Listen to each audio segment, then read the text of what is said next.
il y a urgence. Il y a urgence pour des Français qui sont dans l'incapacité de vivre, de nourrir correctement leurs enfants en ce moment. Les régularisations de charges arrivent, hein. Ça devient plus possible.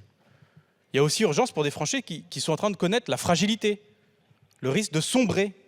Des gens qui, il y a quelques années, vivaient correctement et qui maintenant comptent tous les mois.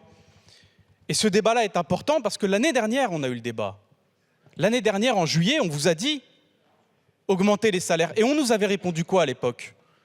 Le ministre Bruno Le Maire nous avait dit on est au pic de l'inflation.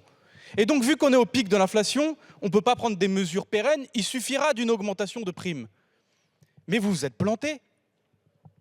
Après avoir reconnu qu'on était au pic, vous avez dit on est à un plateau. Et ensuite, M. Véran a dit en fait c'est un plateau haut. Et on avait des discussions comme ça d'experts en géologie, mais en économie, des gens qui étaient perdus. Vous, vous êtes plantés. Et la conséquence de tout ça, c'est quoi? C'est qu'on nous avait dit qu'à partir de 2023, c'était fini, l'inflation allait baisser. Monsieur le maire disait, ministre de l'économie nous disait, on va arriver sur des taux raisonnables d'inflation. Je le cite, c'était le 18 juillet l'année dernière.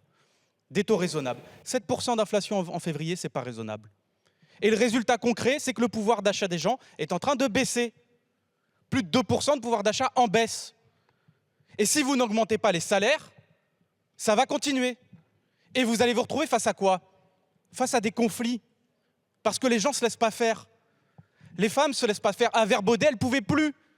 Elles sont entrées en grève, elles ont fait 2 mois de grève et elles ont gagné, pas par plaisir, mais parce qu'elles ne pouvaient pas faire autrement pour nourrir leurs gamins.